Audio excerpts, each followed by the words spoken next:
Okay, we're recording. So first off, Reza asked me to tell everyone a little update. So high level is what he said that I can share or whatever. He is not being removed from the search committee, and I'm not replacing him or looking for an alternate. He went in for a casual doctor's appointment that should not have resulted in anything major, and they ended up finding cancer.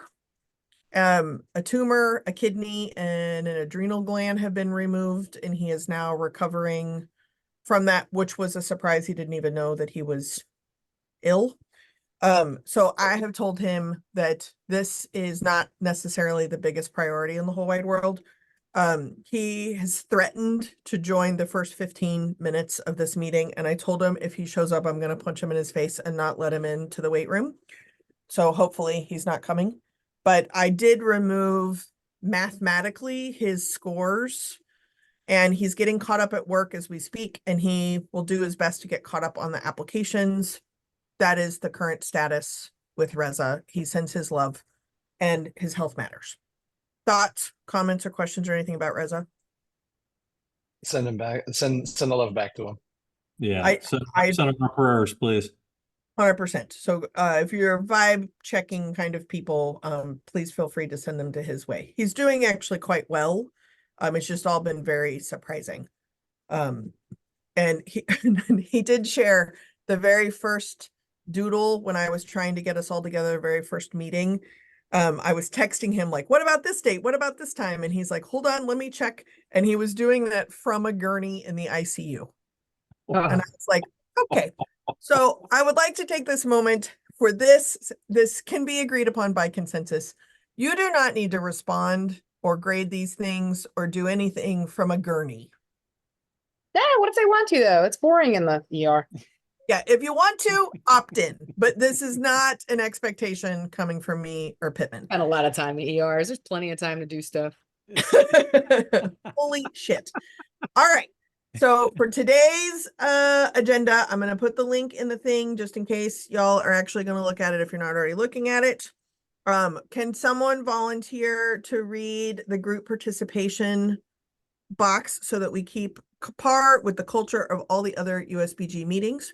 Bradley and Ingrid have already gone, so you are off the hook. Somebody else, prove to me you can read. I mean, I can read, but where's the thing? Click on the link, and it's the gray boxes at the top. I didn't actually do it. I mean, I can this time, but when you asked me to do it before, remember it was like I had like 5 minutes of sleep that night.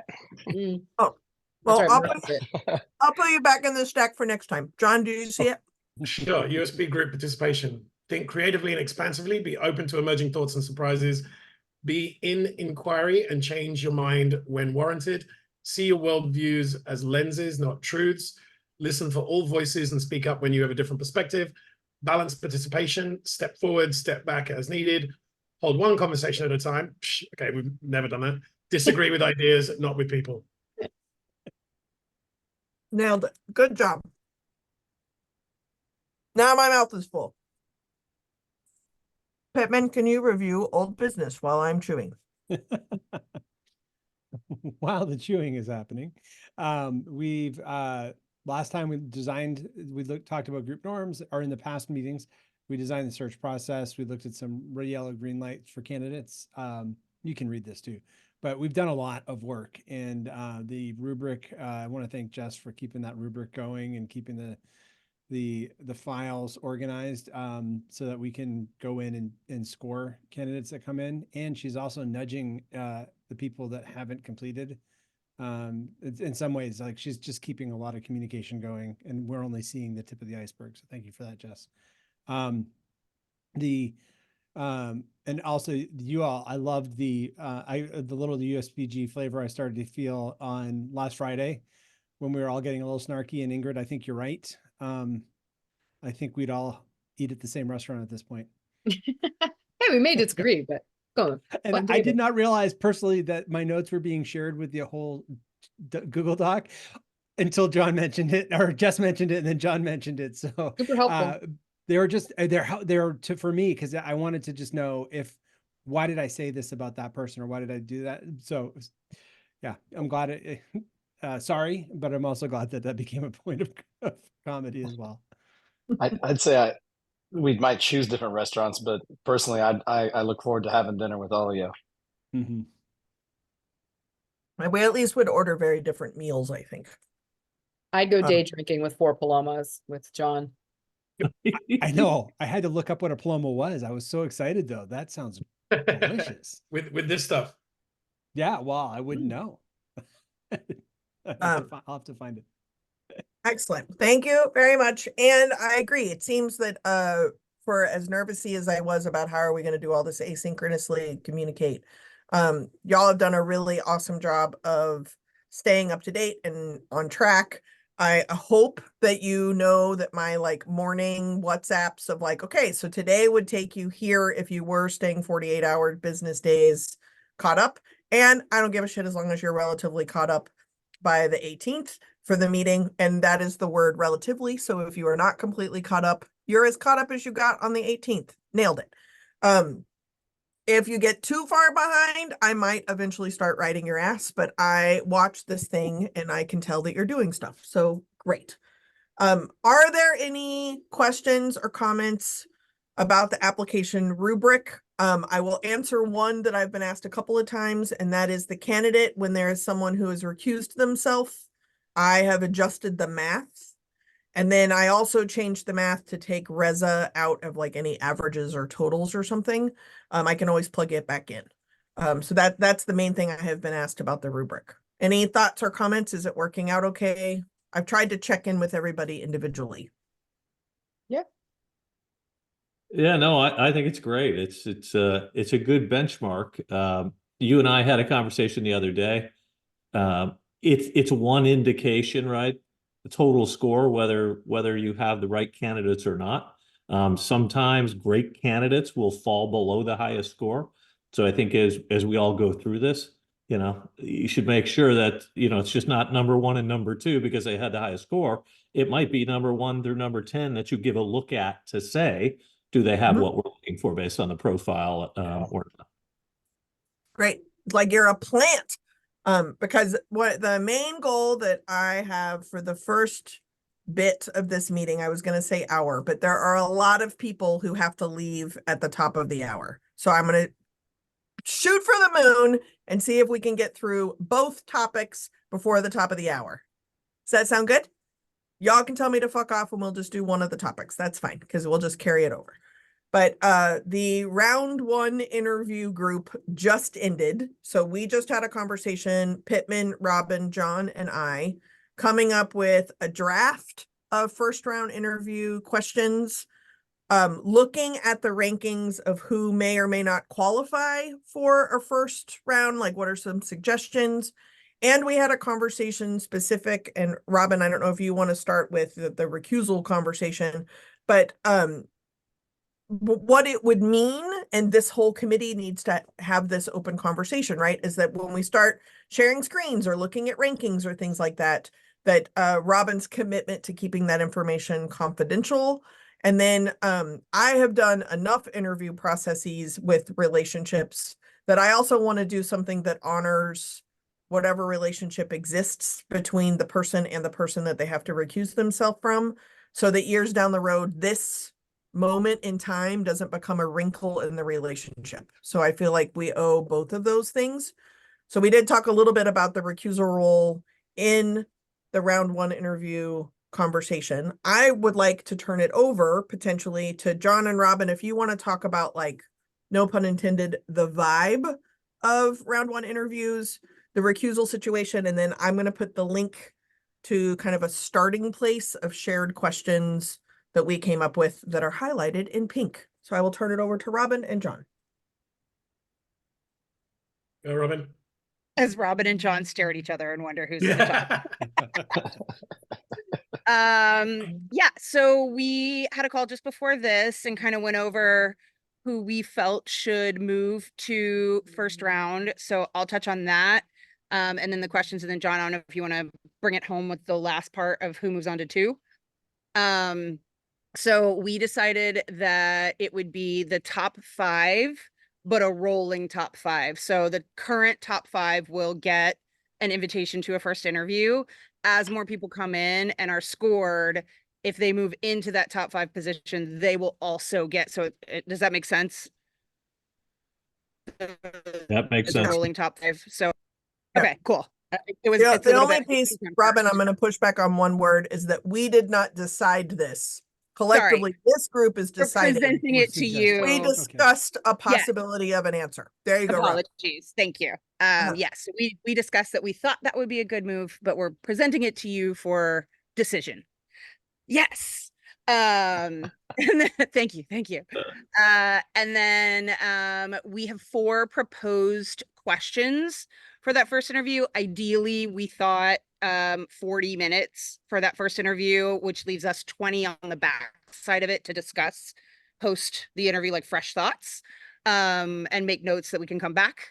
But we have 4 kind of questions that we proposed, and each of those questions would be scored a certain number of points. John, you want to take over? From there, we then have a US education system way of mapping, thanks Jess, of mapping who would then move forward to a second round of interviews. That scoring system recommendation, not decision, is this is so USBG. That recommendation would give us the top percentile of first round interviewers we would then offer up a second round interview. The first round with Robin, myself, and Jess would essentially be, is this person a human that would integrate well into the USBG universe? And then the second round would be a lot more on the kind of hard skills. So round 1 would be a soft skills. Is this a human that we want to spend more time with? And round 2, we propose, would be a more hard skills assessment of their business acumen and their ability to lead a multifunctional organization. So on the recusal front, Robin has recused herself from one applicant. The recommendation / suggestion from our previous call is that Pittman steps in for that particular interview, were that person to be in the top 5 at the end of this call after we have all reached consensus. Full stop. Wow, you said that so well. Is it my English accent? It was definitely partly that. I mean, I am definitely fanboying, but all the different, Y'all believe anything we say. Absolutely. Well, never mind. So It's now, several ways of, like- I'm being facetious, but so the idea now, Jess, and correct me if I'm wrong, is that we move to a vote of consensus, whether the structure of the first round interview, the scoring of the first round interview, the 4 first round interview questions, the length of time for the first round interview of 40 minutes with 20 minutes on the back end for the round 1 interviewers to shoot the shit. And then the idea of recusal, and are we all as a search committee group happy with Pittman to step into Robin's place in round 1? Were the applicant who Robin has recused herself from to get through into the first round of interviews? Those are the consensus decisions to make now. Is that right, Jess? If you finished chewing? I am done chewing. At least currently I still have half sandwich. I believe that is correct. The only other thing that I would add in is that the idea, so I want to talk about a timeline really quickly. So today, in case anyone is interested, is April 18th. I don't know how. So in theory, we have a touch base meeting that is a possibility on May 10th that, according to Doodle, all of our schedules are available. Y'all gonna throw me for a loop and no longer be available, and you're gonna all text me right now. But at one point, we were all available May 10th. So it is a possible meeting. I am gonna be in New York on my birthday. I don't want to talk to you fools on that day, but I will if I need to. And the 15th is the day the application. What if we want to talk to you and wish you a happy birthday? Uh-huh. Well, my birthday's in September, so start anytime you want. I'm turning 50, so I'm celebrating all year. I get to do what I want.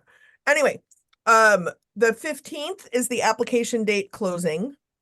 And the next time, according to Doodle, that our schedule all worked was May 30th, which, let's do math, boop, boop, boop, boop, is 15 days after the application closes. So we are now approving round 1 interviews to begin on a rolling basis. So then anybody who ends up in top 5 at any point in time could get one of these. Then we're going to score them. And we are suggesting that in the scoring up to 10 points, there's 4 questions, 2 points per question, 2 subjective points or can be awarded. That gets up to 10. Anything above a 7 would automatically be invited to a round 2 interview. Round 2 interview, we haven't even figured out what we're asking in round 1 yet. That is correct, but we could do this asynchronously in figuring out who's doing round 2, yada, yada, yada. So then that all could automatically be happening even while we're still receiving applications. I stupidly have agreed to do all of the admin related to this. So today we are only focusing on round 1, but it is possible that we will have candidates who have completed round 1 and round 2 interviews before the application closes. Make sense? Application closes, we will do everything we can to finalize the people who applied by the end of the deadline. Technically, the committee also gets to decide we are not extending or we are extending. Seems like we have enough candidates, probably shouldn't, but we need to discuss that. So then if it closes on May 15th, then the last 15 days is to get anyone who qualifies for a round 1 interview and a round 2 interview done before we meet on May 30th. And in theory, we could be making recommendations to the board on May 30th. We could also decide we need a 3rd round of interviews, but that would be kind of like a bottleneck at the May 30th. Top meeting. 3 kind of thing. Yeah. Jess, do you Helpful? know that your sweater matches your background? Do you know that everything in my life is colorful and polka dotted? I do. But as you move, I see the background moving. It's really challenging. That is assisted by dogs and the 3-dimensional dots. Yes, Ooh. I know. Oh, that's what it is. So- Every time she moves, the dot's moving back. I like the structure. I like the recusal. I think that's also very generous. The only thing that I have a comment about is that top 5 could move pretty frequently based on when, is it only after everyone has done their evaluations? And how will we know when that happens? Great question. And I believe, John, this may be a you, but because you described the rolling part, is that every time y'all finish, you quote unquote get caught up, I resort the thing. Mm-hmm. So then if somebody gets resorted, and to Mark's point, this is based on total score, right? You're not doing That like group 1, group 2. It's like a continuous list. Yes. It stays, So- stays So alive. there is a possibility that somebody got a first interview that at one point was in the top 5 and is now in the top 20. But at the time they were in the top 5, and we're just going to keep cranking out first interviews as vibe check. Right. And the decision about that top 5 is pure, it's on a spreadsheet. There's no emotion, there's no I like that person's video, I didn't like that. None of that shit. It's literally black and white on the spreadsheet. The Okay. top 5, whoever's number 5 now, today, and gets offered a first round interview, as Jess said, between now and May 15 and 48 hours after that, when we all catch up with however many have got completed their applications by then, whoever's number 5 today gets offered a first round interview. That interview happens next Monday. By the time we get to May 17, 48 hours after closure, that person may be 12th, 13th, 14th. But today they're in the top 5, and then because we need to get this process going, because the number of headouts is already scary. Full stop. Yeah, We will the roll only top 5 thing- purely The only thing academic. I would add, which gets to Schulte and then Bradley, your hand is up, is that Schulte, the other, and I haven't, y'all are welcome to go look on the scoring rubric. What I love about this group is you will not click on anything unless I tell you to, but the far right tab is rankings. Do not fuck with my spreadsheet. Do not sort it. Do not do anything. Just look at it. But if you do look at it, there's a bunch of different ways to quantifiably interpret total score. Lauren Van Cleve is the one that Robin has recused herself from. So she's on there twice, as if she had had 6 people review her, and now she has 5 people reviewing her. So that's how the scoring, that's why she's there twice. But to Schulte's point, the far left column, I have also asked everyone to tell me, who are you thinking about regardless of how they score? And coincidentally right now, the top ranking people are also the people all of you can't stop thinking about. Now, to Schulte's point, there is a possibility that somebody's going to come along y'all can't stop thinking about that doesn't score what would end up quantifiably being top 5. And then I'm guessing we cross that bridge when we get to it. Yeah, I think, just to kind of add to this is, anytime you do a score and a ranking, it's a great step in looking at, do they have what we're asking for or don't they? The rubric is skewed towards experience. It's skewed towards a lot of things that you guys that we're looking for. It may not take in potential in place, right? And that's the only reason why I'd say there's probably 1 or 2 or a few more people that you sit there and go, I'd like to know more about it. And I guess that's all I'm encouraging is if somebody's out of that top 5, right? We probably should have a conversation, go, hey, yeah, so-and-so I think's got potential. Let's look at them again. I'm not saying they should get an interview. I think it's up to this group. But I don't think you ever want to miss somebody who's got great potential to do all the things you're looking for them to do. Sometimes those people are in the top 5. Sometimes you'll find people outside of that. And that just happens to do with scoring, scoring the way we're doing it. And I would say that as long as the group consensusly, I almost said consensually says, yeah, we just all really want to know about this person, then Right. Y'all tell me and I'll throw it into the first round interview kind of situation. Right. But And they that's a great point. It shouldn't be one of us going, hey, so-and-so, I think it's, hey, does anybody else see something in X, Y, and Z? And if the answer is no, then move on. If the answer is, hey, yeah, I would like to know more, then I think you just throw it in a consideration set before you just, toss away the other 40 people. And we can do that through WhatsApp. Bradley, your hand has been up. I love the balloons. That's Yeah. fun. So what you're saying is all of us sent you our top 5. I broke the rules. I sent you 6. You're saying essentially everybody that we brought you is already in the top 5. Yeah, so the Garbledygook in column A with the little emoji who is looking, or Inspector Clouseau looking or whatever, that is the initial of the name of the person who submitted that person. Okay. Pittman and I are lowercase, which also coincidentally are the only duplicate letters. So we're lowercase J and M. John and Mark are capital J and M. So then if we take like a Gregory DeShields, which is kind of a bad example, quantifiably is the highest person scored thus far. And Ingrid, John, Robin, Mark, Jessica, and Alina mentioned that this is someone that they are thinking about. Okay. Does that make sense? It does. Yeah.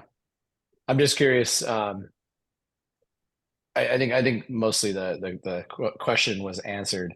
But like there was a handful of people that I recommended, for example, that I don't think really scored well. Like they didn't score well on mine, but they didn't score well because based on the rubric, but they had some intangible qualities that I could feel. And so I was like, at what point in time do we have a conversation? Do we want to just give this person a chance? Do we want to wait and just see if we are happy with the top 5? Is that when we bring those in? This is the time, Bradley. Say what? This is the time. That way we can all discuss and see if they move in. Yeah.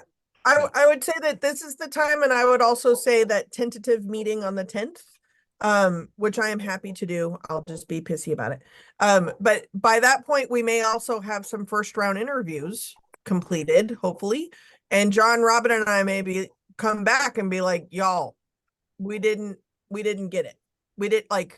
We need more. This didn't work. And then we can revise our system and process as long as we agree what that process is. if we review everything and no one moves towards a second interview, then we need to come up with a new system of selecting who gets into a first round interview. That's a possibility. Bradley, your B would be by everyone who you named. So even if we take, like, I'm going to take Mark Dobos, I think is how you say it, Dobos. So Schulte and I had a conversation about him. I wish he could be on the board for about 6 months and volunteer for free and then go away. That's what I wish. Right. But that's not the job that he's applying for, unfortunately. There's some other people that I think would be incredible staff members, but that's not the job they're applying for. So we can have that conversation now. And the idea is you collectively could ask Robin, John, and I to interview 20 people. We're just going to have to figure out 20 hours to do that. And John's going to kick your ass. Just going to put that out there.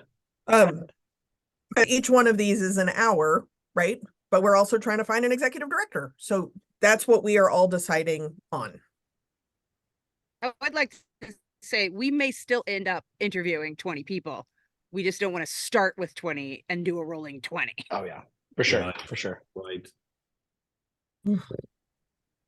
And if any of you that are not on the round one interview group, we will stitch you up if you stitch us up.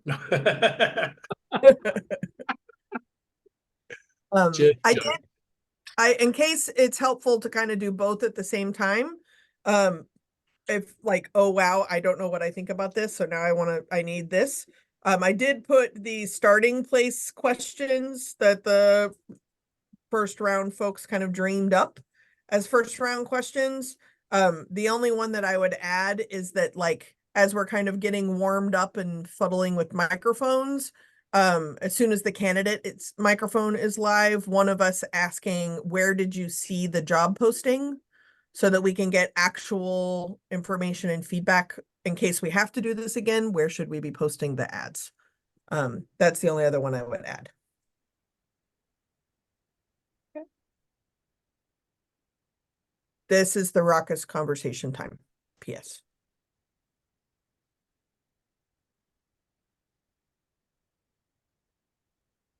Real ruckus. Good.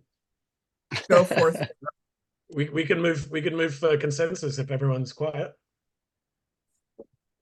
That's not how that works. No, like a vote. I think would. that what John and Robin, what you guys put together, I think is a great jumping off point. I think that you guys did a really good job putting that together. And if it was at a vote right now, I would agree and give an aye. Ditto. Yeah, look, I'm in the same place as well. I think the process, I think, rotating 5, I think you got a great plan, and there's a lot of hard work was put into this by a number of people. So I think you got a good go forward plan. And I hear too that there is an openness from the committee to, if somebody stands out, to then say, this person seems to have stood out for me. Did it for you? Did they for you also? Even though that's not necessarily the top 5 right now, like that's not what's going to be going forward. So did I hear that correctly too? That Mark's idea of, and Bradley's having I heard that from both of you. Does everybody else feel like that would be okay to do too? Or is that? I think that's what we were trying to do now is there anyone that any of you want to talk about that you feel they're not in the top 5 right now, but you would like for them to be considered for a first interview? When I did my initial, again, 6, sorry about that, Jess, but my 6th favorite was when we were at, like, I reviewed maybe 25, 26 candidates. I would have added Nathan and Brian to my list and maybe even replaced 2 other people, obviously. But they were already scored so high, I didn't even bother. Right. And I can see Nathan's like just outside the box there. There is one that I really liked that didn't have some of the experience, but had other great experience, and it was Melissa, I believe. Stewart. And I know she didn't. Yeah, I know she didn't score very hard on my card, and it looks like she scored a little bit. I hate the word mid, but on other cards as well. But if I can get my notes, they all get blurred together if I don't write down something about every single person. Melissa had a lot of the scoring points, and I don't know. I probably scored things different than everybody else, but like if it was a 3, it was like I feel fine, but I don't have anything else. 4 is good, and 5 is great. I gave her a lot of 3s in like categories where she didn't show experience, but like I just felt like she's probably okay. But she had diversity, COO, and ED experience. She had experience in cost saving, fundraising, advocacy, working with sponsors, and member growth. And those were things where I was like, along with the vibe check, I was like, I would like to connect with her, even though I don't know she's going to be somebody who ends up getting hired. I feel like it'd be a disservice to not ask her some questions about things that were just not listed in hers. Some of the things she didn't score high on were just because they just weren't on the paper. You know what I mean? And that's Mhm. Melissa Stewart, right, Brenda? Yeah. Yeah, I have a couple notes here too along the same thing. Like I say, there's just a Yeah. couple, you're going to have 1 or 2 people that I think are going to stand out and you're going to go, hey, I need to know more, because the way the rubric, there are certain things they're not going to score high on. They may not have experience, or they may not have demonstrated in their wording or their video, how good they are at those things. So When you talk have about her in the same category. Somebody else too. when you talk about like diversity and stuff like that, if you don't bring it up at all, that doesn't mean you're not for it, but you're not going to get as high a score because you didn't even bring it up. You know what I mean? And there are certain categories, I think, with some of these candidates that I got that awesome vibe check with. They just didn't mention that, and that's not necessarily a bad thing, but they lost points. So because you guys, well, we're all getting to know each other. For Melissa in particular, her AirPod sticking out horizontally was really distracting to me. Okay, John, at least I'm not the only one. I was like, for Yeah. crying out loud, you can see yourself. You're looking at Yeah. yourself. Yeah. Sorry. There were some people that I'm not gonna lie, I was questioning their judgment on their backgrounds. Yes. Uh-huh. Yes. Wardrobe. Or the backgrounds were more interesting than the talk. Yeah, than the words. Oh she my did have days. a lot Thank of you for saying that. I got association. distracted looking at some things in the people's living rooms, going like, "What's that back there?" Like, yeah. So I listened to all of their videos before I looked at them. And then I looked at them and listened to them so I could see their mannerisms and how they were going about it. And I will say that in some cases I was surprised at their visuality, but then also in some cases I was like, no. And usually it had to do with the choice of how they presented themselves visually in a job interview. I don't need to see up your nose. When somebody doesn't know how to do like a Zoom, they scored really low on like face of organization and social media. But like, Social media. other than that, like I tried to be. Jess, you have a hand. I think it's more important, but you know what I mean. I just Yeah. I want to recognize that like it's been really challenging as an external processor to score all these things in a vacuum by myself, and so I want to give us a chance to kind of talk, but I also want to be mindful of Yeah. time and things too. So here we are, right? We have scored some people, and I want to commend the job description that it really did recruit phenomenally qualified people and some very unqualified humans, most of which did not make it to y'all's eyeballs, right? So like, yay, it worked. What I would say is if you're still looking at the rankings page, I also turned everybody green if they have a CAE, which is the credential that was preferred, not required, but preferred. So if in discussing who gets first round interviews, some of the scenarios, right, are these like, yes, rolling top 5, caveat, when we have like a lot of people very interested subjectively in a candidate. And you could say, and the CAEs, right? Or the CAEs that are above 20. Or you can say, no, that's too damn bad. You got a CAE and you scored really badly. Like that's also a possibility. I'm for that. Yeah, me Yeah. too. I'm not voting, but yeah. The idea being that one of the goals of this call, right, is if we're going to be, I'm going to say efficient with time, and efficiency is not the only value. I learned that in marriage therapy. But there are some people who applied 2.5 weeks ago, and they would like to know where they are at in the process. There are people who applied 14 milliseconds ago and have already emailed me 14 times trying to figure out where they are in the process. There are different personalities here, right? Mhm. And so what I would like to be able to do when this call is over is, here is a line. I just made this line up, and people below this line, I'm going to send an email to that says, thank you very much for applying. Good luck in your job search. Like, you're out. I'm probably not going to do the deuces, you're out video, but maybe. There's some people I'd like to send that to.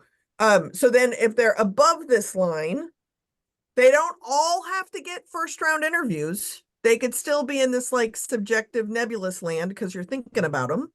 Or you could decide, yep, here's the, based on today's applications. Please also notice today's scoring, which is not everybody equally. The little blue mark, well, Ingrid and Bradley, you got caught up, so you fucked up my graphics. Thanks. But until they got caught up, the blue arrow at Jessica Ashton, follow me here, is the highest quantifiably ranked person scored by the most people until Ingrid and Bradley just got caught up. Are you following me? So that's kind of a good litmus test of prior to today where the scoring's kind of at. So who gets access to this interview? How do we want to be open potentially to this subjective thing? The second y'all decide this, the next step is John, Robin, and I are going to cock block a bunch of time, and we're going to send a doodle poll to every one of the people who is determined that y'all want us to send a doodle poll to, and block an hour for each of these people. And we're going to start. So then as people are graded by everyone, if they show up above this mysterious mark, or on WhatsApp, y'all are all like, I can't stop thinking about Meredith. Can't stop thinking about Meredith. Then Meredith gets thrown in the till. I give her a doodle link. First round interviews happen. We then ask the questions that y'all seem to be like trusting the process.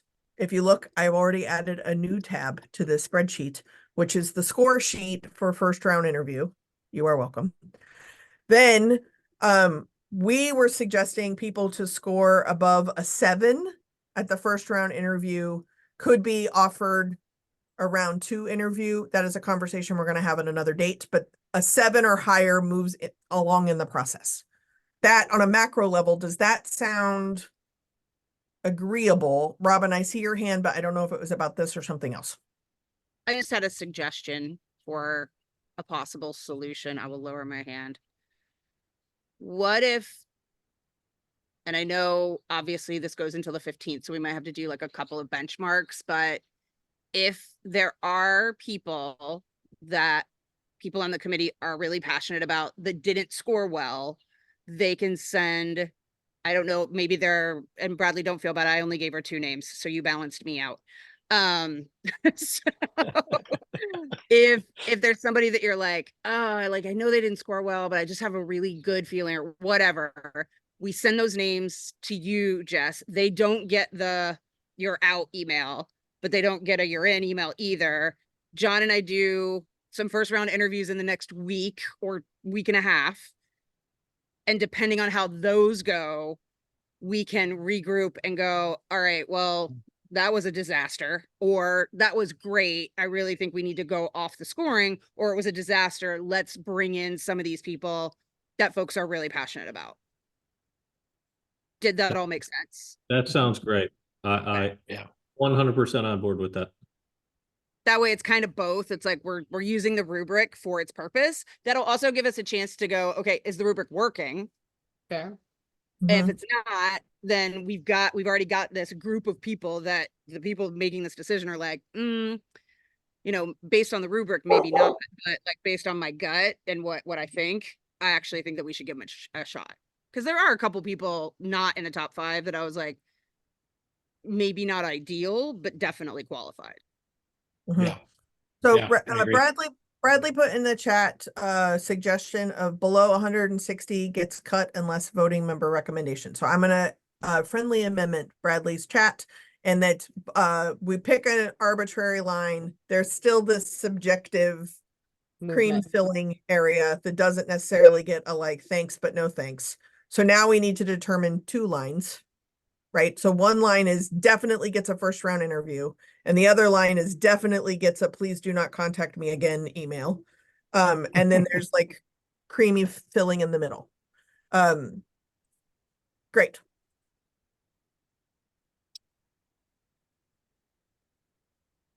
Thoughts, comments on arbitrary leave me alone line and arbitrary automatically gets What's interview. the blue box with the white arrow again? Jessica In- Ashton?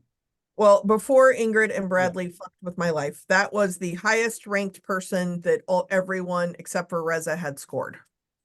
So just to confirm, based on this totals, right now, the only up to Brian Connors is done. Everyone has ranked him with Reza being the only exception. Correct. Okay, Yeah. so if it's someone that's already been completely ranked by all of us, then do we want to set criteria for anyone below a certain number to just be like, peace out? Because I mean, That's there's some exactly- people who are pretty low. That was my suggestion. Essentially, Yeah. I think. And then that way, if Jess, that way, if all of a sudden someone comes in and they're ranked at 113 or something like that, it's not, we can automatically send them a thank you, no thank you. Yeah. Okay, so just so if we're all looking on the rankings page, Brian Connors is applicant number 29. Mhm. So if you look at B column, that's the number of the applicants, because I knew this was going to happen and I'm so glad I added this column. So 29 and above are 1 through 29 have been graded by everybody except for Reza. Okay. Okay. Yeah. Okay. It's interesting that of the 5 CAEs, 4 of them were automatically, not automatically, but they ended up in the top 5 anyways. Right. Funny how that works. I would like to add that depending on what the rubric, what we decide on who gets cut and who doesn't get cut, that GUI center you're talking about, people that we're not going to eliminate yet because of voting recommendations, voting member recommendations.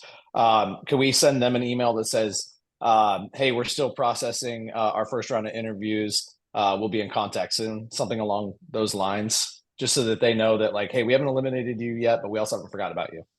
The cream filling email? Yes, I think that's Yeah. good. Yeah, that was mentioned in our previous call. Like, Okay, cool. okay, so let's look at Dove McLean. That's row 35. They were the 9th applicant, and they're ranked at 30. They're pretty low on the list. Like, are we good to say anyone under 100 is completely not viable? I was gonna say under 150 because that gets Melissa into the creamy filling. Yeah. If Okay. Melissa's the one that we talked about. So yeah. Yeah, I would be that comfortable was with one of them. Yeah. 50 as well. I agree with you, because the two people I had, not that they should be up there, that was the Melissa Stewart and then Jessica Ashton, right? Just to say, I'd like to know more, right? And I think at that 150, you knock out everybody from there, you're fine.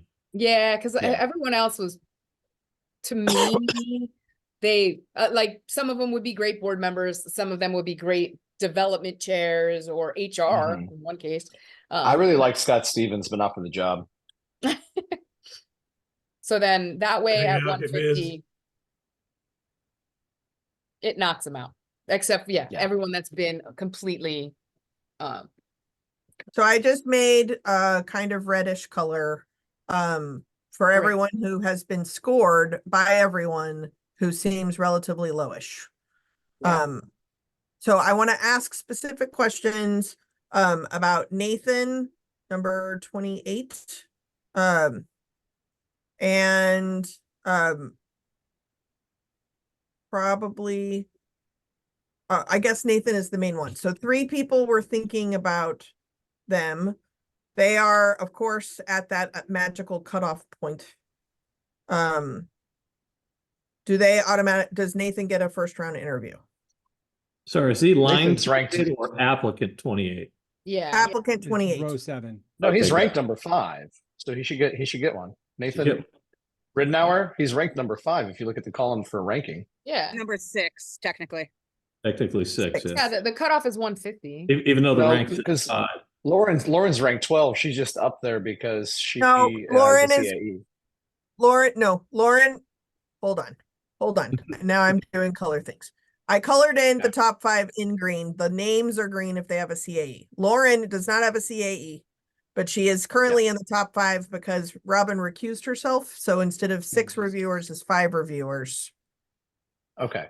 So the number 12 is Is a reminder else. that she's down below. If she was being judged as if she'd had 6 voters, she'd Okay. be number 12, but she only has 5 because of her recusal. So she's actually 3rd. I just Okay. haven't had time to fix it because you guys are fucking around with everything. Gonna happen daily. I ain't mean, that- nobody fucking around.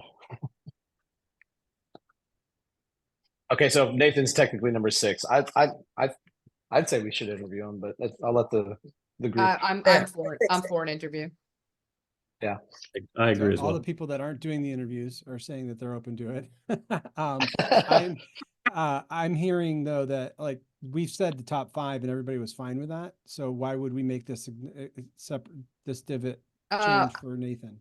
So the reason I think so is because they're being based on a scale of 5 versus 6. So the averages are gonna be different. So I think in this case, because there is a recusal, that it does make sense to have one extra candidate in the top 5. I Yeah, don't I get feel- that, but that sounds reasonable. Yeah. We're making an amendment, I guess. It's Well, not a Robin or choice. John, are you guys okay with that? Conveniently, that's the bonus of not using Robert's Rules of Order, which is probably going to make y'all's head explode, is that we don't do seconds and all that bullfuckery. We just have to like agree. Okay, so Schulte, we haven't heard from you. What are your thoughts? I mean, we have, but I'm just calling you out. What are your thoughts about currently the top 6 human beings listed on the ranking score that I have highlighted in green be offered a first round interview, Well, comma. as Mark said, because I'm not on the interview panel, I shouldn't have a say. Oh, Well, no, didn't that's say not I how know, consensus. just Sorry, kidding. Mark. I am all for it. I'm in line with that as well. I think I It expressed could be it a hard earlier. ass, but I wasn't saying that. Mark, you I only know. have to interview one person. I know. Okay, then, Schulte, I'm still on you. The Yeah. people that I have highlighted in this pukey red color, are you comfortable with them, Yuki red.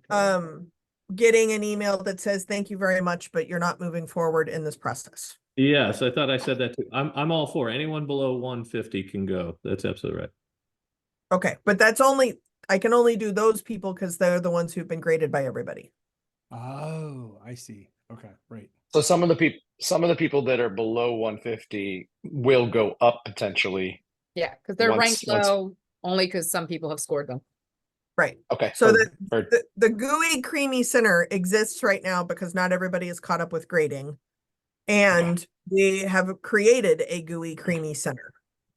So then as it is coming in, I'm gonna say if I'm hearing 150, then quantifiably anyone below 150, I'm gonna say, hey, Summers got 148. Anybody want to rally for her to be in the creamy middle? Okay. And then y'all gonna be like, no, I love her. Okay, great. She stays in the creamy middle. Otherwise, you're like, fucking get her out of here. I'm gonna highlight her orange and I'm gonna send her a thanks, don't contact us again email. Is that a good Perfect. way of moving forward? Mm-hmm. Yeah. Yes. Okay. Do we want to consensus create another? Sorry. Do we want to create another column for these people are getting an interview? These people have gotten an interview. on it? Don't add columns to my spreadsheets. I won't Um, touch it. So Okay. shouldn't Ooh, somebody's going Kevin- to. shouldn't Kevin, Holly, Jay, and Scott also be brick Yes. colored? Possibly, I am multitasking, so I will Yes. confirm. I'm gonna confirm. I'm gonna confirm everything before I do anything. Cool. Because I'll probably do it on the totals page instead of on this page. Okay, so this, John, unmute yourself. Yes.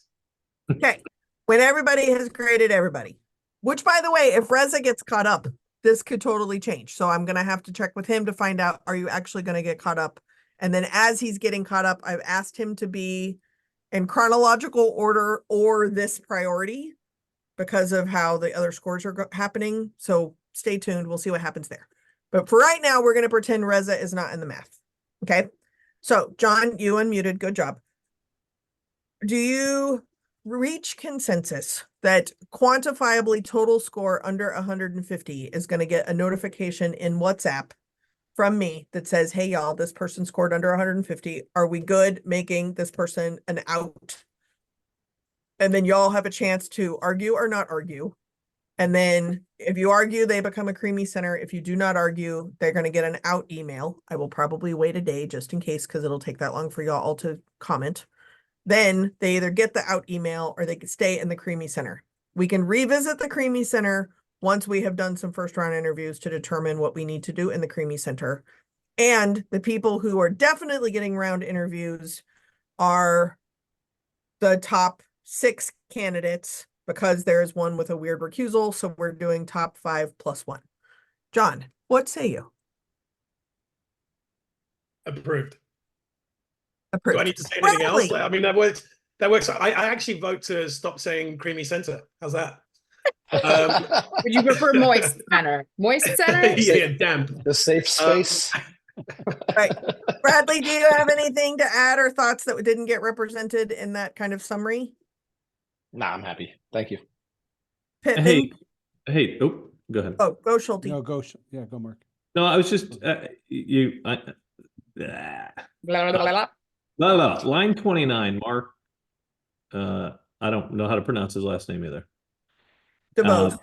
Yeah, I had him up there high. You had him up there high. Clearly, nobody else did. Was he the gentleman, had a tremendous amount of experience, was a little older Mhm. in terms of, so I guess the question is, under looking at him, he ticked a lot of boxes. The question is, why did we not think he would be up any higher? It's a rhetorical question, a hypothetical question. Well, I'm I trying can to go get to back to total. his- If I go to totals, so I made it so I can see the average, right? So for the scorers, he scored, if 237 is 100%. So he scored 43, 65, 38, 40, 44, and 78 out of y'all voting members. And then Pittman and I gave him a 65 and a 62, but our math doesn't count. Got it. I ranked them pretty high too, but like I think that's why they got a diverse group of people in this room. Yeah, I mean, I didn't rank him high, not because not because he didn't tick technical requirements, because this is a job that represents a bartending community who is, just speaking frankly between us, who tends to skew younger, legal drinking age and above. We would need an energetic representative of the USBG to align a diverse group of people across the country together behind them. And for me personally, he did not present in a way that wants me to sign up and pay a USBG membership. I'm just being really honest, like he's not the personality or character that is going to energize me to sign up, pay a membership fee, and be an active participating member of the USBG, no matter what the technical, the mechanical and technical boxes that his experience ticks. That there is a personality that for me was lacking, and in the hospitality sector in the US and in my experience requires somebody much more energetic, no matter how technically experienced that particular person, Mark, might be. So that was why we just didn't score highly for me in USBG alignment or galvanizing folks behind a leader. So that's my take. Yeah, no, look, you're the reason why I'm calling it out a little bit is just that if we were to rank him directly on the score set and what we were looking for, he would rank higher because a lot of things you said outside of the one aren't really scores, right? Do I think he should be the face of the USBG? Probably not, but just from a raw scoring mechanism against most of these things, he would have showed up very well. Do I think he's your candidate? No. Do I think he's somebody that's the only reason why I'm asking about is why he came out so low, because I was just trying to take an objective viewpoint, and coming from a big company, that's what we did all the time, right? Just try and take that objective viewpoint regardless of who To anybody. Bradley's point, that's why we have a diverse group in the search committee, is to ensure that, you know, not all of us come from that. Technically, he's got what we need. Tick. There is subjectivity in the way that we all will differently score against the rubric, right or wrong, good or bad. That's why the search committee is diverse in its makeup. So you're not wrong, but also he's not the man for me. So I don't like the rubric, as lovely and as corporate as it might be. You know, get some flex when I'm scoring. Yeah. And Yeah, if I can, Oh, go ahead, Robin. sorry, I should have raised my hand. Yeah. No, and I think, you know, the other piece of this is there were a lot of technically appropriate people that came. Like, there are a lot of very qualified, talented people that we scored. But I think and I do actually think the rubric covers both what John is talking about and the technical aspects. I mean, the stuff about culture and face and all of that lends itself to what John is saying. He might not be the way he's saying it, or how we're understanding it, but I do think that scoring rubric covers personality. You know, I mean, face of the organization to me means a lot of things. To be the face of something, you have to have the energy, and for me, it doesn't have anything to do with age, because there were older people who I was like, holy shit, this person's amazing. It's not about age or anything like that. It's like, you know, I'm going to use an example. Like, there was somebody that was very clearly religious, and I'm like, is this person going to really be okay leading an organization full of people who drink and serve alcohol as part of their lifestyle? You know, it's like, that's something that I considered. So I agree. Like, we're all probably in a very positive way judging people differently, but I do think that we cover both personality and all of that and the technical in that rubric. Yeah. Bradley, your hand was up, and just so we know where we were. We're having the very good subjective conversation, and I want to make sure that it sounds like there was consensus, but I want to make sure that anybody who wants to say anything about who gets access to a first round interview, this is the call to say it, right? Yeah. I would add, Bradley, and then I'm going to call on you. So when Schulte and I talked about that particular candidate, 100%, he is the person.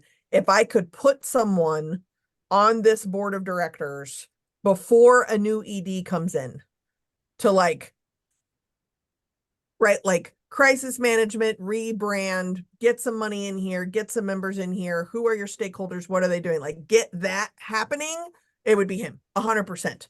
And where ageism shows up is that older people can be more energetic and the age is less of an issue. And his age is very front forward.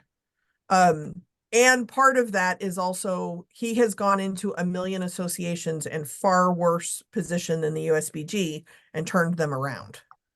So Bradley, your hand is up. Yeah, and I think it's easy to fall into the ageism thing with some people because for me, John also is leaving. Thank you, John. For me, it's not the age, but people that come from old corporate backgrounds sometimes turn me off as a voter because I don't know how somebody from the old corporate way of running things is going to navigate the next generation of young bartenders and professionals. As far as recruiting members and maintaining those members, we need somebody who is forward thinking on organization navigating. And then Ingrid, you just raised your hand. Yeah, I'll be honest, again, I listen to them before I see them, and he sounded like a professor speaking. Yeah. And that's not gonna resonate with our board of directors, because they're gonna feel like they're being spoken down to. Got it. That's like, and then when I saw him, I could see up his nose the entire time because he was reading. his script. I didn't realize that was It's the nose of the organization, not the face. But it's this, like, again, like, we need someone who's going to, if they're going to be the face, and yes, technically he was great, but I don't think it would have motivated anybody to do anything Yeah. in the space that we're looking for. But yeah, then I noticed, I was like, you're gonna be on Instagram, you gotta at least look at the camera. Yeah. Got it. Fair point. Okay, Okay, who Bradley. else? Nah, then not important. Thank you. I'm hearing, Robin, do you have other things to add to this conversation that we kicked off because of the first round interview, The Conversation- 150 piece. or any of the said above? I mean, I would be hard nosed and be like 150 full stop. But if everybody else is aligned with questioning a 148, I'm happy to do that. I'm aligned with you, Robin. Okay, I think I'm a I hard have- nose. 150 out. I think I have colored in red the appropriate people who are between 1 and 29. I think you are welcome to fact check me. I think I got that one right. I am not sending an email today because maybe I screwed something up. So there you go. Next question I would say before we move on to the other topic that we're probably not even getting to today would be my guess. But Robin and John and Pittman and I, one of the other things that we talked about, and I think it's important to name it while we're having the round 1 conversation, was, yeah, but we can do that in round 2 interviews. And so round 2 interview conversations have started taking place because of round 1 interviews. And so I want to make sure that everyone is where conversation information is at, that if the main crux of round 1 interview is the heart and vibe of this particular organization, that does not necessarily mean that's a healthy place to start. But if it is heart and vibe and culture shifting, I want us to look at the questions that we came up with. And then the idea of round 2 is more of the business association, HR, fundraising, membership pieces, but not losing the heart of hospitality, right? So the focuses will kind of invert themselves a little bit. So the questions again for potentially round 1 that we would all need to agree on of who is still here. While we're getting set up, what seems like a throwaway question is, where did you see this job posting, so that we can keep track of that in case we need to do this again. Then can you give an example of working asynchronously or non-traditional hours or weekends to be able to flush out flexibility, expectations, things like that for this particular kind of industry job? Keeping in mind, we can't ask super subjective or personal questions. We can only ask skill-based jobs related to the job position that they're applying for. Number 2, what does hospitality mean to you? Thinking about some of the answers would hopefully have something about respect and engendering trust and communication. Then can you share a time when you handled a public relations crisis? Part of the conversation that we had is it's possible some of these people have worked in such hierarchical situations that as executive director, they may think, well, someone else could handle that. And frankly, inside the USBG, there ain't nobody else gonna be handling that. That's gonna be your job until you bring in enough money to hire somebody else who can do that for you. So that's what part of the reason that question is there. Share a time you had a memorable service and what made it memorable. And then we have up to 2 subjective bonus points that we could potentially give a candidate. So those are the questions that came up. If they go through this, score a 7 or above, they then get fed into rolling round 2 interviews that we haven't even determined who or what is doing those. We made suggestions though. Feel free to ask us if you'd like. But what are your thoughts on these kind of open-ended, subjective tester questions that they're interviewing us too? So they may have questions for us, but coming out the chute with these kind of questions, I think is also kind of painting a picture for them of what the USPG is, what they're applying for.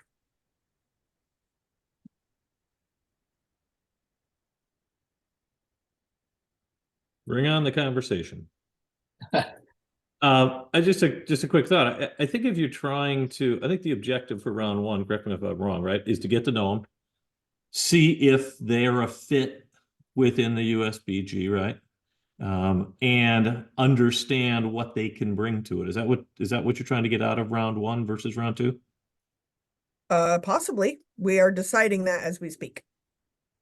Okay, so when you wrote the questions, was that in mind or no? I guess is the It question was I asked. based on the job description out basic there. We looked at the job description, Jess had put it out there. And so that's where those came from. And there's also, John had mentioned, is this somebody I want to be communicating with 40 hours a week? Was something that, so it's experience questions and personal, but is that answering what you're meaning? I think so. And then I guess round 2, you guys must have talked about a little bit in terms of what you wanted to get out of that, or are we just on round 1 now and we're trying to come up with round 2 at some point? We're just on round 1 now. But if there's conversation happening about round 2, I will more than likely take notes on it. And then that would be the starting place for round 2 conversation. Okay, got it. And to confirm, we said that we're going to go 3 rounds. So round 2 would be more of a technical, and then round 3 would be board and staff. We didn't actually say yet, but sure, that sounds great. Yeah. I'm just trying to figure out like when it gets to the point that when staff starts getting involved, since this is going to be their direct boss. And then of course the board wants some sort of an engagement, or if that's going to be a separate thing. So, I mean, how do you guys feel about 3 rounds? I think 3 rounds is good. Anything more than that's kind of a pain in the ass. I agree. I would- don't think there should be. Go Can I ahead. throw in something, Bradley? So first off, the draft of round 1 questions, every staff member had access to that to add in or make any comments or anything about questions that they might want asked in round 1. For the record, staff's response basically was, we did that survey. What else do they want from us? But I wanted to make sure that they felt asked, right? Yeah. Like, we're getting ready to do interviews. What would you like to do? So there weren't any additions, but they were asked about round 1 interview additions or thoughts or comments. Staff was.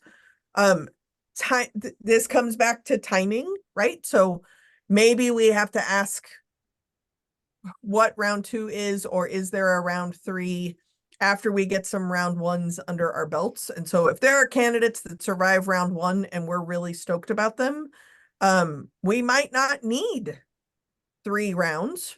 We might have 2 candidates that are so completely tied for each other we cannot possibly make a decision. And then we're going to have to create another round to figure out how to do something. That will probably, involve eating live scorpions or something, but that is yet to be determined. Do we want to have a plan for, like, if we get, like, say, top 3 candidates, that's the typical number, where before we call in the top 3 candidates for a final interview, whatever the number is, that we present our top candidates to the board or anything like that, not for a vote, but just to show them where we're at and get a vibe check from them?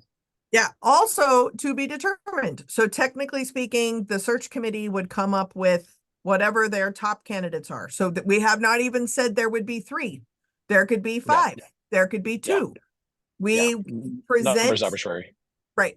The executive committee, which conveniently Ingrid and Bradley, you are on. You could ask us for our top 5 and then why number 1 or number 2 made it to number 1 and number 2. And we can tell you that. Conveniently, the 2 of you are on this committee, so you could represent the search committee while you're having that conversation at exec, right? And then exec, you are the ones who would then present it to the board. And unlike NomCom, you can decide, here are the top 5. Here are the 2 priorities that came out of the search committee. Here's everyone, or you could just show the board the top 2 candidates. That hasn't been decided yet what you're going to do. But exec decides what it's going to do for the board, and then the exec is technically bossing us around. For Yes. those of you who have been in job or been part of interviews like this, when do the staff come in? Because I think, Ingrid, that's a good point. It's also for the candidate to realize, hey, I don't want to work with that team. I like the board, I like the others, but that team is not one. So, I mean, when does that happen in your past experience for each of you? Do you want me to go first? You can go first, Ingrid. You can go first, Bradley. When I worked for Apple in the 90s, I did 3 interviews. And when I applied to work for Airbnb and was not hired, I did 8 interviews. That was painful. I do not want to be Airbnb. Right. But that's not my question. Oh, sorry. What staff came in usually the second or Thank third you. interview. Okay, cool. Yeah. Thanks. Yeah. About right. When I was in my capacity as a C-suite, we came in on the 3rd or 4th interview. 3rd would normally be after they had spoken to the person that they would directly report to. And then we would come in aboard to get a generalization at a higher level. But it was always towards the end. I don't know. I would throw in the first off, just to be clear, based on my conversation. Oh, Robin put in the chat, same. Aaron, current executive director, does not want to do anything with this process. Right. So would not be part of an interview, Yeah. at least based on him. No. We could tell him he has to, but I would say no. That'd be weird. Yeah. Then Jarrett, who is the interim executive director, she has not stated to me that she does not want to, but she gave me the look of like, please, Jesus, don't make me do that. So I'm just throwing that out there. The other staff members that are, there's a word for them and I'm blanking on what it is, but like the managerial staff that supervise somebody, director level staff. I don't get a huge sense that they are chomping at the bit to do this, and they can be asked to do this. And maybe one-on-one, they're more interested in it, or maybe they'll become more interested when it's actually narrowed down. But I just want to throw it out there that I have not heard from staff, and Ingrid, you interact with them, maybe Bradley too, you interact with them more than I do, but I have not heard that they are chomping at the bit for a round of interviews. Let me make the recommendation of tabling this for a future discussion to give Bradley and I some time to talk to Okay. staff. I do think it's important that we have staff's vibe on this, as they're going to be working directly with them. It's every their single boss, day. right? Yeah. Yeah, and I think it's important that possibly- they Yeah. It may not be Jared, it may be someone else. It may be someone who the staff has given authority to speak on their behalf. It may be someone who's got a good vibe check, like maybe Genevieve or something like that, that's been there long enough and understands us, but isn't a top level director. But I do think that we should ask staff if they want to. They're going to be talking to them more than we are. Totally agree. Yeah. Just letting you know the vibes. Thank you. Robin, do you had your hand up, I think, at one point? I put it up because I was basically going to say I would be shocked if they wouldn't want the opportunity to interview the person that's going to like oversee. And I tried to say that's what I was going to say, and it said going other than say. So I don't know what's going on over here. Don't know read what you the meant. chat. Sounds great. No, I don't think, the staff isn't hiring their own boss, but I think that they should observe and give feedback if we can convince them that it's in their best interest. And Cool. my experience has been that we as a staff had a group meeting, just kind of informal Q&A with the candidate, or usually in person over lunch. So that will be different here, but it was later in the process too. And I think I cut you off, Mark.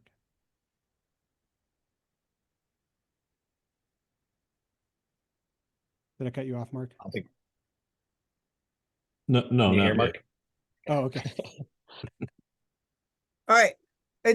So we have reached what I'm hearing, I think, is basic consensus. I'll check in with Alina first before we just plow forward. But I believe that we have a roundabout agreement on questions that Robin, John, and I are going to ask 5 candidates. On the call where Robin is going to recuse herself, Pittman volunteered to be Robin for that particular interview. We are going to score said things on shared rubric.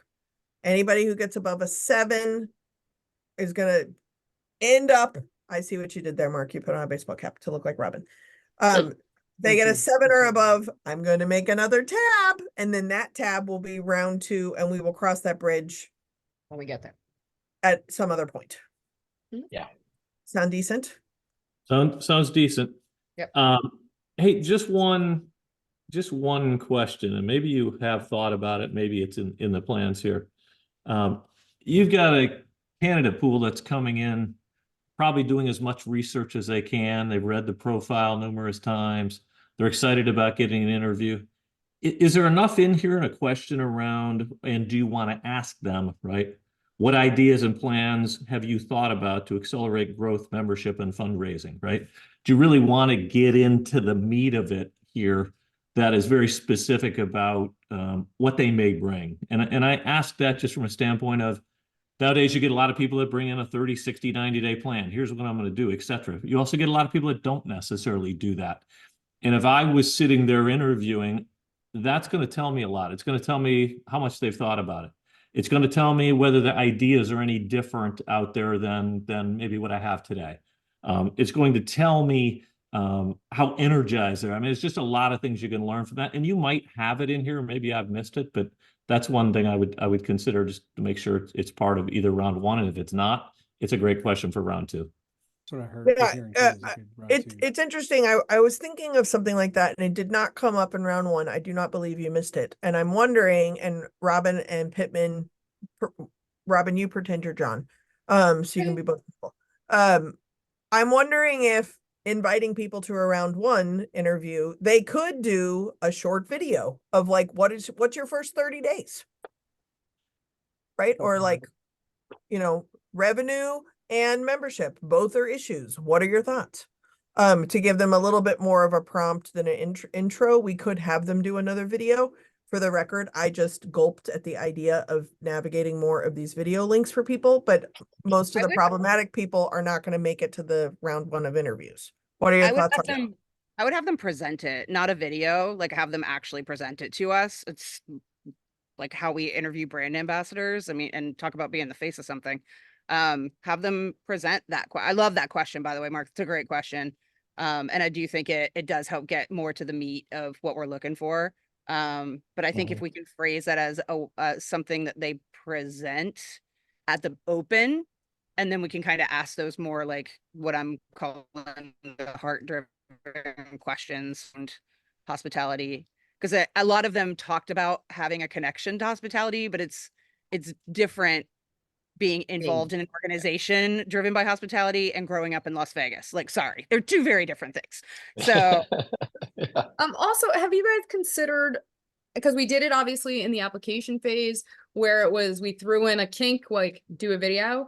I know that whenever I was interviewing people for everything, I've always asked one question. It's literally the question that gives me so much insight into a candidate. It's like, if you could be any type of tool, what tool would you be and why? Because it leaves so much open for that person to answer you that you can gauge where their mindset is. Have you guys considered putting a question in there that's one of those, like, there's no way they can prepare for that question?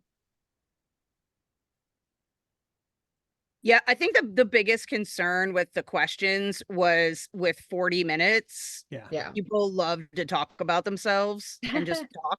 So how many can we actually get in?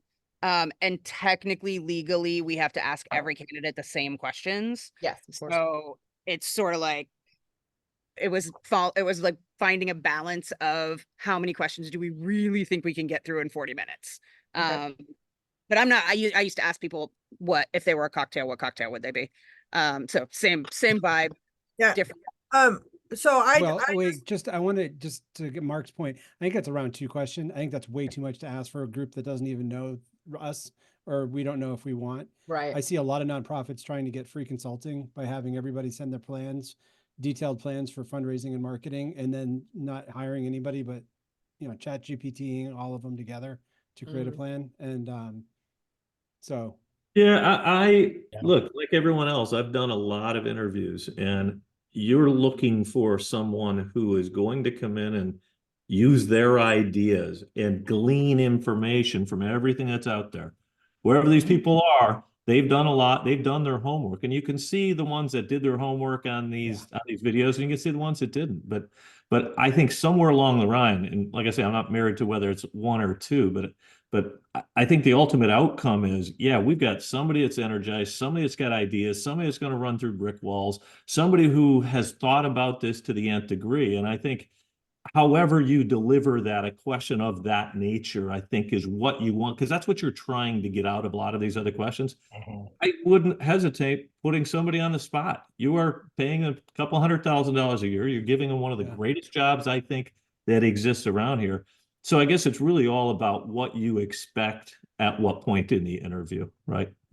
I think Let's it would be a good segue to round two of Yeah. if there's a round one and then saying, hey, you're invited, we want to have you back. One of the things we want to hear about is what was your 30, 60, 90-day plan, or however we word it so it's consistent. Right. Okay, And so yeah. I'm Good. a great I'm trying to be mindful of time because a bunch of people are about to bounce. Okay, so the questions currently that I heard with consensus when everybody was here was to stick to the rough 5, Mhm. the 30, 60, 90, 120 days, whatever. I did add already to a round 2 interview possibility. Ingrid and Bradley, you're going to check in with staff needs of involvement or lack thereof. And then there was more. Oh, the other thing was we have 6 minutes. So we're not talking about this today, but again, we're going to do this next time. But the exec committee at some point in their raucous agenda are going to be finalizing the compensation package offer for the executive director. See, hard transition to a new topic that we have to talk about in 6 minutes. But there is a draft of a document that is a bunch of different categories and compensation packages that are not necessarily budget lines. And instead of the execcom having to like invent this, I wanted everyone in this committee to have an opportunity to really think about these different sections, these different categories. The bonus here is that we are not limited by the reality of an actual budget. Execcom is limited by the reality of an actual budget, but may not have like ideas that are outside of the box. So I wanted the search committee to assist prior to executive committee having the conversation, finalizing the compensation package offer.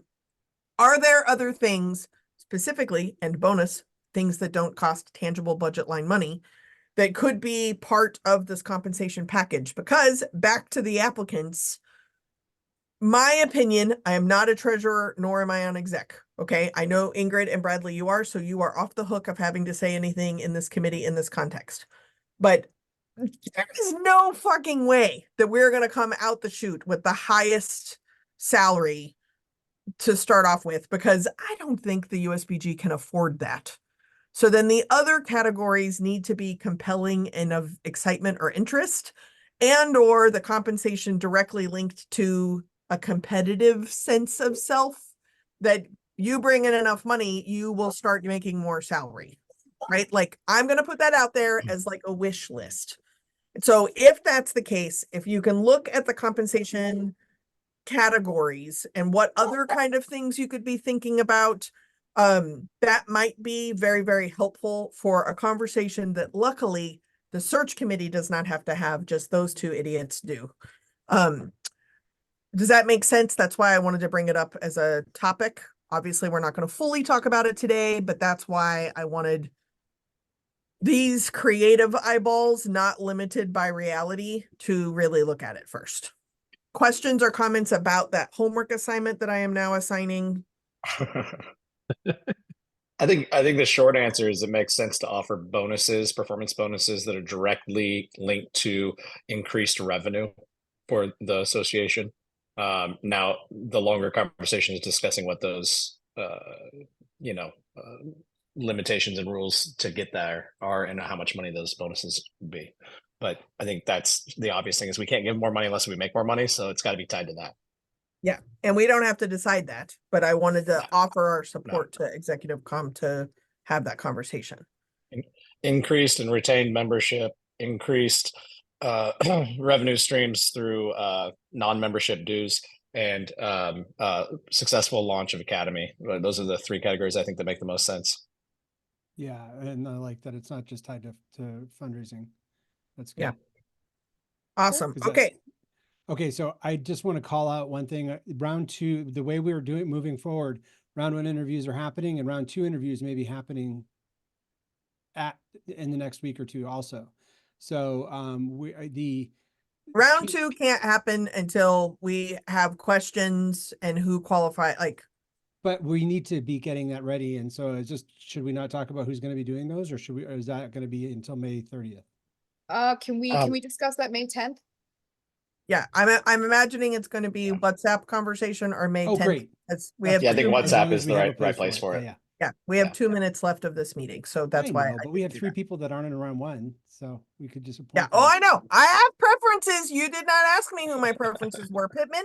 Are you by chance asking me who I think should do Or round who we two interviews? discussed in round one. I was thinking maybe we could out that so people could consider, but All right. Well, the thought process was if we're gonna have business people do it, pay attention to that I nominated, have not talked to him, Mark Schulte and Chris Bloom, the legal counsel for USBG and one of the main sponsor people, but you have to show up in white button-down shirts because that's what we called you, was the white button-down shirt guys. And then Ingrid, you were suggested That's not happening, just to be clear. the white the shirt. white okay. button-down The shirt. white, the white shirt. But as Okay. board chair and as I've Clark, thrown them. Ingrid- I've thrown them all away after retiring. Okay, Okay, Whenever perfect. you guys want me to interview, I'll interview. I'm not adverse to anything. Just beware that I'm a hard ass when it comes to interviewing. No, that's perfect. So Love it. Ingrid, you were nominated to be, if there's two business-sided, corporate-sided, legal-sided people, so that the heart of the organization isn't lost. You were nominated to be that person. I would like for you to know that my first response was, that girl got enough shit on her plate. She's gonna say yes. Why are we asking her?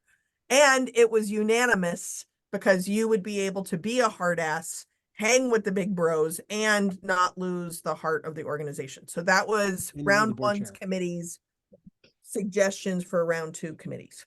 Well, thank you Thanks, for Jess. that. I will accept that if you guys want me to do it. Well, you're nuts you. and to learn to say no. after.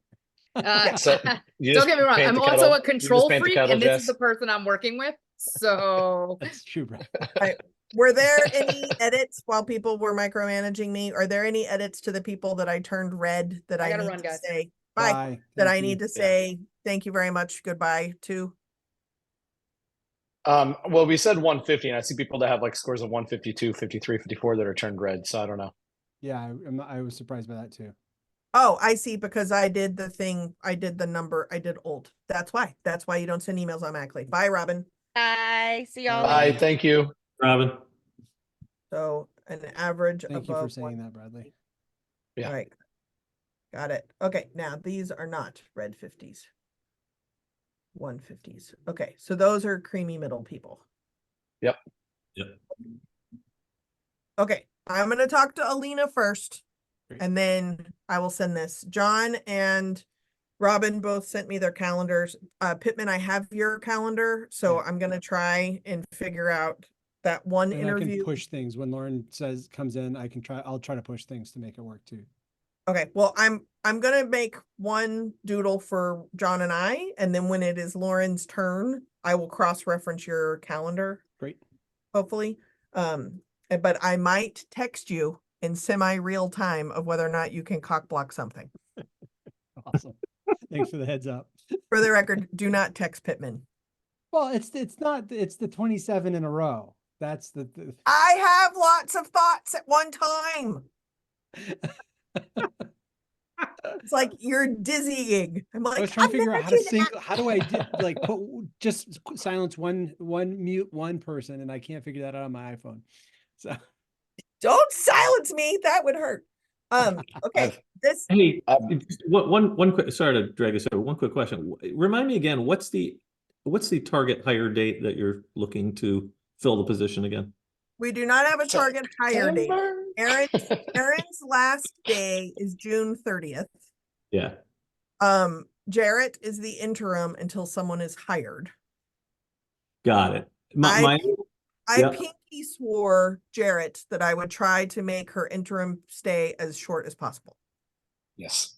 Okay. And we have Aaron on not retainer, but a ridiculously overpriced consulting fee if needed, Got just it. so we don't use it very often unless it's an emergency, Yeah, no, my only thought is, and from experience, the longer you drag this out, you're liable to lose a couple of your top candidates, right? Because Yeah, somebody will get people- hired.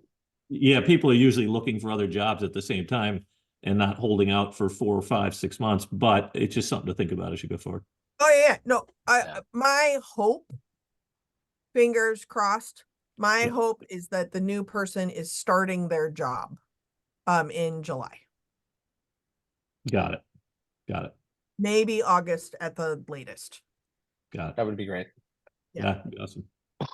But My final that's part of thoughts. the reason.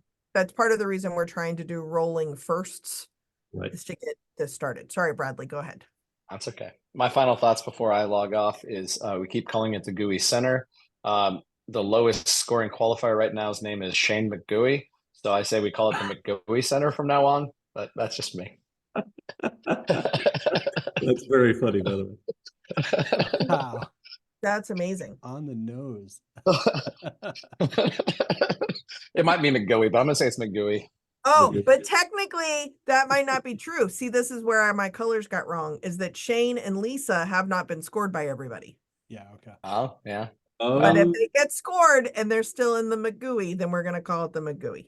I like McCurry. Thank you. Yeah, that's just my most important input of the day. priceless.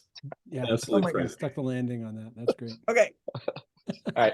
All Thank right. you all. And for everybody listening to the notes of the recording, this is an amazing committee. You all are pulling your weight, doing the work, and it's great. Thank you. Awesome. Hey, Jess and Mark, Appreciate you, Mark. can I ask you one question after this? Sure. Just stay on and I'll stop the recording. You got Bradley, it. get out of here.